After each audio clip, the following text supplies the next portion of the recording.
Başda. Belə? Hə, buyur. Azərbaycanda Tiflis, Gəncə, Bakı dövrünün yaranması. Yəni nə deməkdir? Bunu başa düşürsünüz. Aha. Deməli, Azərbaycan Xalq Cümhuriyyəti yaranıb Tiflisdə. Tiflis, Gəncə və Bakı dövrləri var. Nə üçün belə adlanır? Çünki AXC 1918-in 28 mayında yaranıb Tiflisdə. Ona görə də AXC-nin birinci dövrü mərhələsinə deyirik Tiflis dövrü. 18-in 28 mayında. Daha sonra isə 1918-ci ilin 16 iyununda köçəcək Gəncəyə. Niyə Gəncəyə köçür? Çünki Gürcüstan Almaniya ilə yaxınlaşmışdı və Osmanlının AXC-yə gəlişini, yəni qısqanclıqla qarşılayırdılar və hökumət kabinetindən tələb edir ki, Tiflisdən çıxsın.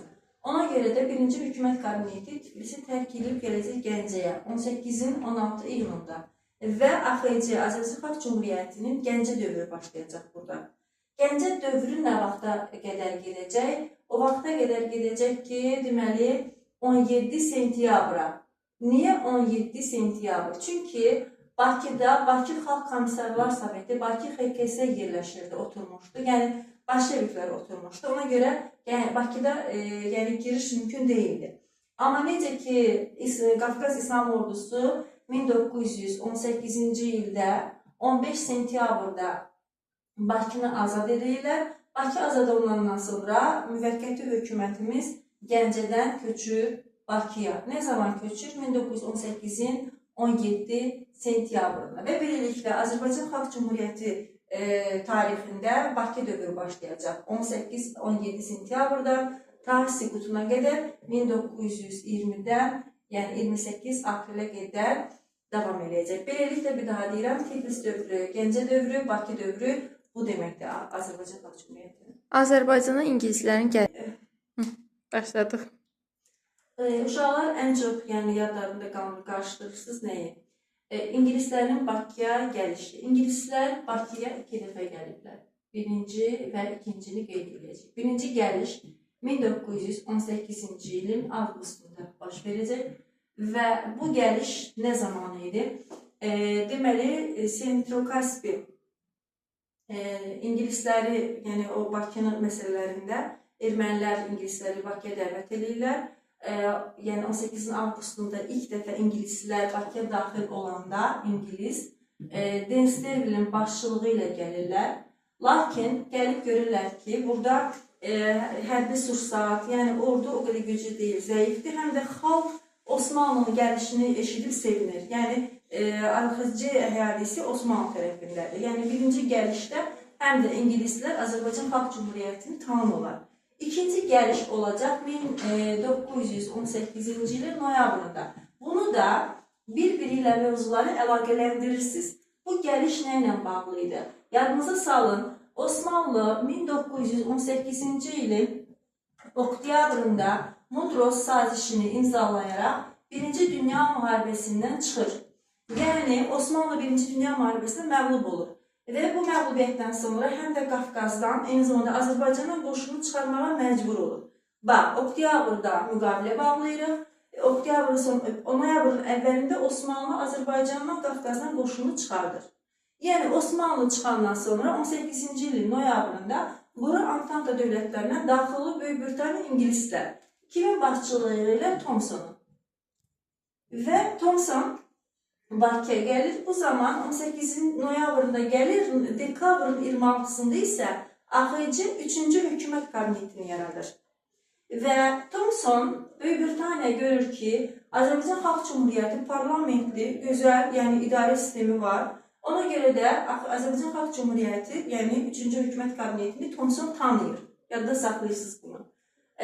Daha sonra hətta Böyük Britaniya İngilis qoşunları 1919-cu ilin yayında buranı tərk edərkən öz bəzi silah sursatlarını Azərbaycan Xalq Cümhuriyyətinə vermişdir. Azərbaycan Xalq Cümhuriyyəti də bunun hesabına 19-cu ilin yayında özünə Xəzər dəniz donanmasını yaratmışdır.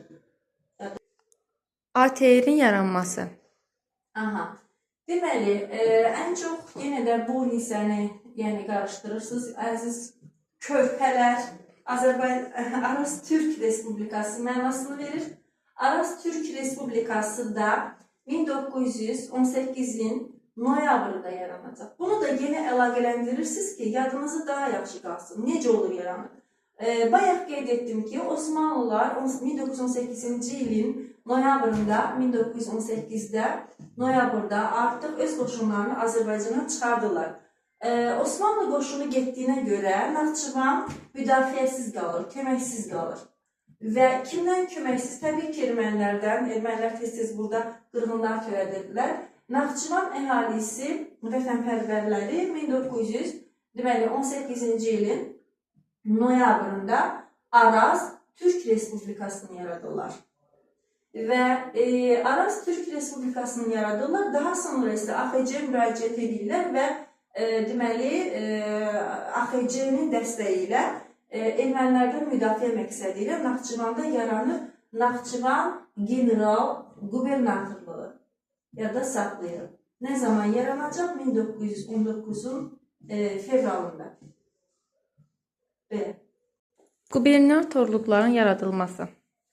Aha, deməli, Azərbaycan Xalq Cümhuriyyəti dövründə həm Qarabağda, həm də Naxçıvanda general qubernatorluq yaranıb. İlk öncə beyninizdə bunu saxlayırsınız ki, hər ikincisinin yaranmasının məqsəd ermənilərdən müdafiədir. Yəni, bu oxşar cəhətdir. Qarabağ general qubernatorluğu 19-un yanvarında yaranır.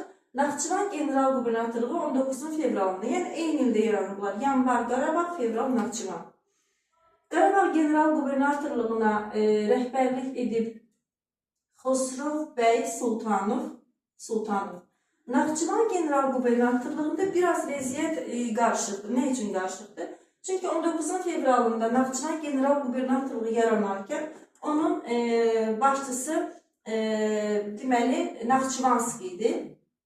Ancaq Naxçıvanski burada fəaliyyət göstərə bilmir. Çünki ermənilərin burada o fəaliyyətləri imkan vermir Naxçıvanski fəaliyyətini göstərsin.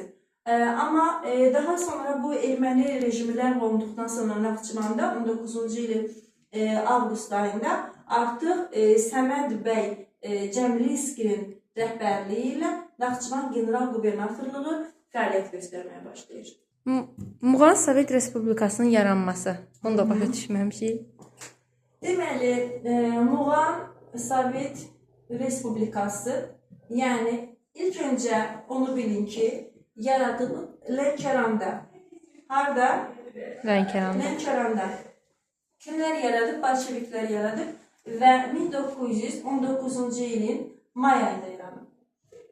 Niyə buna şərait yarandı? Çünki Azərbaycan Xalq Cümhuriyyətinin başı qarışmışdı Qarabağdakı bu erməni qırğınlarına və Bakıdakı o məsələlərə. Ona görə də yəni tam nəzarət edə bilmirdi. Amma 19-cu ilin elə 1919-un deməli avqust ayında burada Həbib bəy Səlimovu göndərirlər və Həbib bəy Səlimov rəhbərliyi ilə Lənkərana daxil olan qoşun ordumuz buradakı Muğan Sovet Respublikasının varlığına son qoyur. AXC kiminlə hərbi, kiminlə dostluq müqaviləsi bağlayıb? Bunu da başa düşməmişik. Bəli, deməli, əziz körpələr, diqqətli olacaq. Bax, hərbi yoxsa dostluq sözünə fikir verəcəyik. Dostluq müqaviləsi deyəndə biz ilk öncə ağlımıza gəlsin 1918 4 iyunda AXC Osmanlı ilə hansı müqaviləni imzalayıb? Batum müqaviləsini. Bax, dostluq sülh müqaviləsi idi. Yəni, Azərbaycan Xalq Cümhuriyyətini ilk tanıyan dövlət Osmanlı, Batum müqaviləsi 18-ci il 4 iyun şərtində həm də deyir ki, hərbi kömək lazım olsa Osmanlı bunu etməli idi. Dostluqdur, hərb sözü yoxdur. Bir də dostluq müqaviləsini görəcək Qacarlarla, Qacar AXC. Bu da bağlanacaq 1920-nin mart ayında. Mart ayında dostluq müqaviləsidir bu da. Amma Gürcüstanla müqaviləmiz olacaq hərbi müqavilə 1919-un 16 iyununda. Niyə hərbi müqavilədir? Çünki O zaman DNK-nə qarşı mübarizə aparmaq lazım idi. Gürcüstanla Azərbaycan Xalq Cümhuriyyəti öz aralarında danışırlar ki, biz DNK-nə qarşı mübarizə aparmaq üçün bir-birimizə kömək edək. Bu müqavilədə adlanır belə hərbi müqavilə. Çox sağ olun müəllimə. Hər bir şey aydınlaşdı. Təşəkkür.